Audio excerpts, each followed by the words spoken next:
مسهم السوء ولا هم يحزنون۔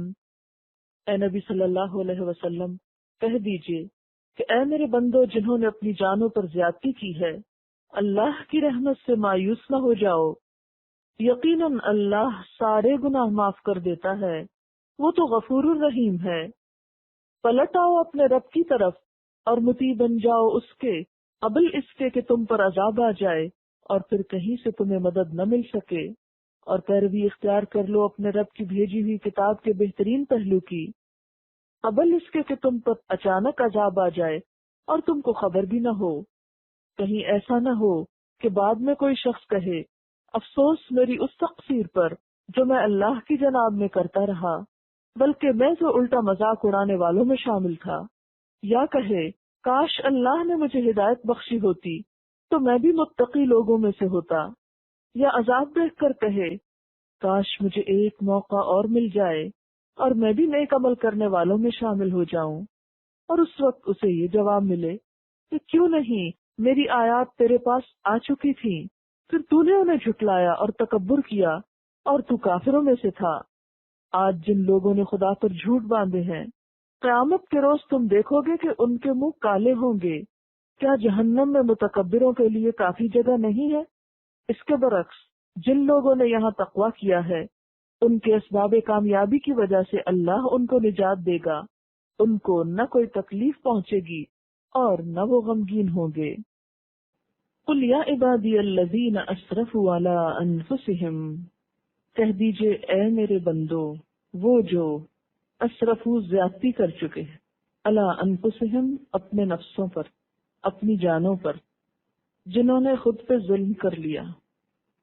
اسراف کہتے ہیں گناہوں کی کثرت اور اس میں بہت آگے نکل جانا، یعنی بڑے بڑے گناہ کر بیٹھے۔ ان سے بھی کیا کہا جا رہا ہے؟ لا تقنطوا من رحمت اللہ، اللہ کی رحمت سے مایوس نہ ہو۔ یہ نہ سوچو کہ اب تو بس صرف ہلاکی ہوں گے، ہماری چھوٹ ہو نہیں سکتی کیونکہ ہم بہت گناہ گار ہیں۔ اچھا یہ جو جملہ ہے نا، ہم بہت گناہ گار ہیں، یہ بھی دو طرف بولا جاتا ہے۔ ایک تو حقیقت میں یو مین اٹ کہ ہم بہت گناہ گار ہیں، اور ایک یہ بہت گناہ گار ہیں دکھاوے کے طور پہ، ورنہ خود کو سمجھتے کوئی نہیں ہے گناہ گار، کیونکہ جو خود کو گناہ گار سمجھے وہ تو نظر ہی نہیں اٹھا سکتا، وہ تو حجت بازی کر ہی نہیں سکتا۔ لا تقنطوا من رحمت اللہ، نہ تم مایوس ہو اللہ کی رحمت سے۔ ان اللہ یغفر الذنوب جمیعا، بے شک اللہ معاف کر دے گا گناہوں کو سارے کے سارے۔ اس آیت میں یہ ہے نا کہ اللہ معاف کر نہیں سکتا، فرمایا نہیں کر سکتا ہے، کر دے گا، کرے گا۔ کیوں؟ انہ هو الغفور الرحیم، کیونکہ وہ غفور الرحیم ہے۔ یہاں ہر شخص کو مایوسی سے نکالا جا رہا ہے، کتنا بھی بڑا کوئی گزشتہ زندگی میں گناہ یا جرم کیوں نہ ہو چکا ہو، اگر تم اللہ کی طرف پلٹ آؤ گے تو وہ تم کو معاف کر دے گا۔ طریقہ بتا دیا کہ اب کرو کیا، جو ہو چکا اس پہ روتے نہ رہو کہ وہ ہو گیا، کچھ اور بھی کرو، اور وہ ہے وَأَنِيبُوا، اور رجوع کر لو الی ربکم، اپنے رب کی طرف، لوٹاؤ اپنے رب کی طرف، وَأَسْلِمُوا لَهُ، اور اس کی اطاعت کرو، اس کے آگے خود کو جھکا دو۔ من قبل ان یأتیکم العذاب، اس سے پہلے کہ تمہارے پاس عذاب آ جائے۔ عذاب کیوں آ جائے؟ اس لیے کہ نمبر 1 گناہ کیے، پھر پلٹے نہیں، پھر اللہ کی بات مانی نہیں، یا پھر گناہ کر کے مایوسی رہے کہ ہماری تو معافی ہونی نہیں، غم زدہ رہے، اور وہ جو اللہ نے اس دلدل سے نکلنے کے لیے کرنے کو کہا تھا وہ نہ کیا۔ فرمایا نکلو اس سے، پلٹو اپنے رب کی طرف اور آئندہ اس کی اطاعت شروع کر دو، ورنہ کیا ہوگا کہ ایسا عذاب آئے گا کہ پھر ثم لا تنصرون، تم مدد نہ کیے جاؤ گے، کوئی تمہارا ساتھ نہ دے گا۔ تو اس سے کیا پتہ چلتا ہے کہ نمبر 1 اللہ تعالی کی ذات بہت وسعت والی ہے، بندہ کیسا بھی قصور کیوں نہ کر بیٹھے، کیسا بھی، کتنا بھی بھیانک، لیکن اگر سچے دل سے توبہ کر لیتا ہے تو معاف کر دیا جاتا ہے۔ مسند احمد کی حدیث میں ہے، نبی صلی اللہ علیہ وسلم نے فرمایا، مجھے ساری دنیا اور اس کی ہر چیز کے ملنے سے اتنی خوشی نہ ہوئی جتنی اس آیت کے نازل ہونے سے۔ ایک شخص نے سوال کیا کہ جس نے شرک کیا ہو؟ آپ نے تھوڑی دیر کی خاموشی کے بعد فرمایا، خبردار رہو، جس نے شرک بھی کیا ہو اس کو بھی معاف کر دے گا، لیکن کب؟ جب وہ معافی مانگ لے۔ مسلم احمد میں ہے کہ نبی صلی اللہ علیہ وسلم نے فرمایا، اس کی قسم جس کے ہاتھ میں میری جان ہے، اگر تم خطائیں کرتے کرتے زمین اور آسمان بھر ڈالو پھر اللہ سے استغفار کرو تو یقیناً وہ تمہیں بخش دے گا۔ اس کی قسم جس کے ہاتھ میں محمد صلی اللہ علیہ وسلم کی جان ہے، اگر تم خطائیں کرو ہی نہیں تو اللہ تعالیٰ تمہاری جگہ ان لوگوں کو لائے گا جو خطا کر کے استغفار کریں اور پھر اللہ انہیں بخش دے۔ یعنی فرشتے موجود ہیں آلریڈی۔ انسان تو چیز ہی ایسی ہے کہ جو چلتے چلتے رستہ بھول جائے اور پھر پلٹے، بھولا نہ رہے۔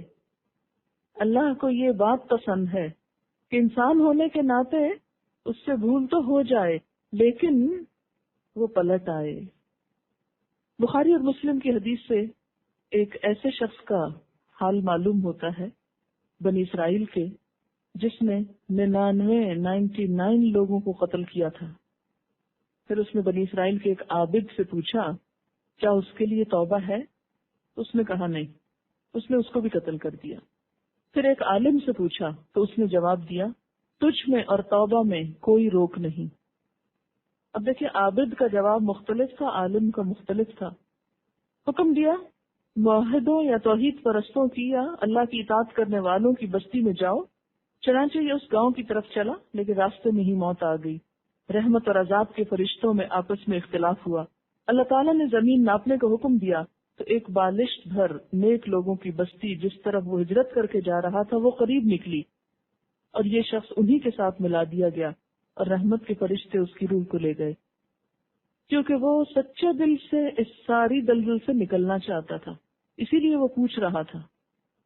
توبہ کر لی اس نے، اور توبہ پر قائم رہنے کے لیے وہ اس بستی کی طرف مائگریٹ کر رہا تھا کہ میں جب تک برے لوگوں کی صحبت میں رہوں گا میں توبہ نہیں کر سکتا۔ اور چونکہ وہ چلنا شروع ہو گیا تھا، اس طرف جا رہا تھا، ابھی منزل کو نہیں پہنچا، اور صرف ایک بالشت اس طرف قریب تھا، یعنی بنسبت اس کے جد اس کو چھوڑ کے آیا تھا، تو ایک بالشت تم بڑھو اللہ کی طرف تو وہ 10 ہاتھ بڑھے گا تمہاری طرف۔ تو یہی اللہ کی رحمت ہے، مایوسی کفر ہے۔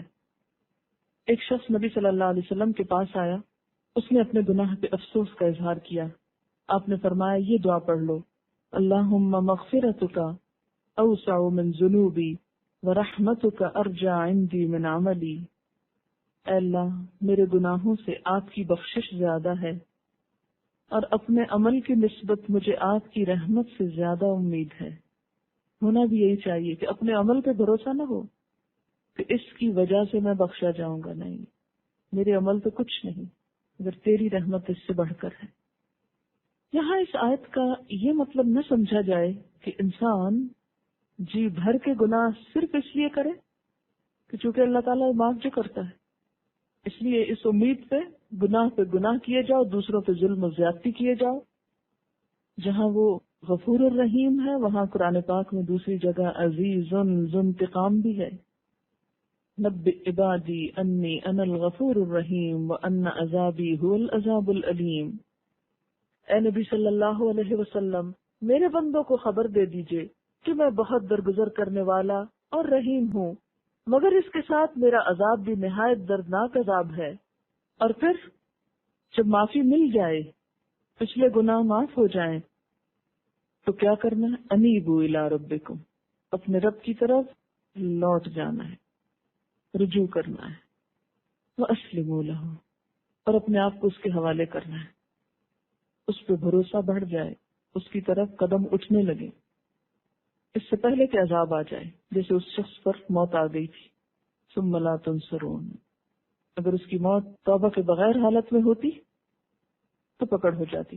لیکن کبھی بھی انسان کو اس امید پہ گناہ نہیں کرتے رہنا چاہیے کہ توبہ کر لیں گے، کیا معلوم کب موت آ جائے۔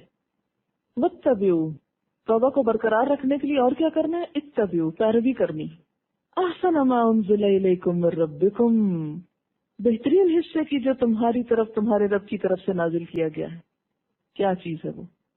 قرآن و سنت. ما انزلہ میں دونوں چیزیں آتی ہیں. یعنی اس کی پیروی بھی کرو، کیونکہ اگر اس کو چھوڑ دیا تو پھر توبہ فائدہ نہ دے گی، کیونکہ پھر پلٹنے کا اندیشہ ہوتا ہے. من قبل ان یأتیکم العذاب بغتۃ، اس سے پہلے کہ تمہارے پاس عذاب اچانک آ جائے. وانتم لا تشعرون، اور تم شعور بھی نہ رکھتے ہو، پتہ ہی نہ چلے، اچانک موت آ جائے، اچانک پکڑ ہو جائے. ان تقول نفس، کہیں کوئی شخص یہ نہ کہے، یا حسرتا علی ما فرطت فی جنب اللہ، ہائے افسوس مجھ پر جو بھی میں نے کمی کی اللہ کے حق میں. جنب کا معنی کیا ہے؟ قرب و جوار، یعنی اللہ کے قرب کے لیے جو کچھ کرنا چاہیے تھا وہ میں نہ کر سکا. یا مراد جنت ہے کہ جنت میں جانے کے لیے جو چاہیے تھا وہ نہیں کیا، یعنی اللہ کی اطاعت اور قرآن پر عمل کرنے میں کوتاہی کی طرف اشارہ ہے. وَإِن كُنتُ لَمِنَ السَّاخِرِينَ، بلکہ میں تو الٹا مذاق اڑانے والوں میں سے تھا، ساخرین میں سے تھا، یعنی جو کوئی اور بھی اس رستے پہ چلتا میں تو اس پہ بھی ہنستا تھا. او تقولا، یا انسان کہے، لو ان اللہ ہدانی، اگر اللہ مجھ کو ہدایت دیتا، لکنت من المتقین، تو میں بھی متقی لوگوں میں سے ہوتا. یعنی اگر اللہ مجھ کو ہدایت دیتا تو میں بھی متقی ہو جاتا. کیونکہ عام طور پر انسان کیا کرتا ہے، جب خود کام نہیں کر پاتا تو خود کو بلیم کرنے کی بجائے اللہ کو کرنے لگتا ہے. او تقولا، یا کہیں یہ نہ کہے، ہی نہ ترل عذاب، جب عذاب دیکھے، لو ان لی کرۃ فاکون من المحسنین، کاش مجھے ایک موقع اور مل جائے اور میں بھی نیک کام کرنے والوں میں شامل ہو جاؤں. اب یہ دیکھیں، ان تقولا او تقولا او تقولا، پھر یہ نہ کہنا، پھر یہ نہ کہنا، پھر یہ نہ کہنا. ابھی کر لو جو کرنا ہے، موقع ہاتھ سے نکل گیا تو پھر کچھ فائدہ نہ ہوگا. جیسے آتا نا، وَلَن يُؤَخِّرَ اللَّهُ نَفْسًا إِذَا جَاءَ أَجَلُهَا، اللہ کسی نفس کو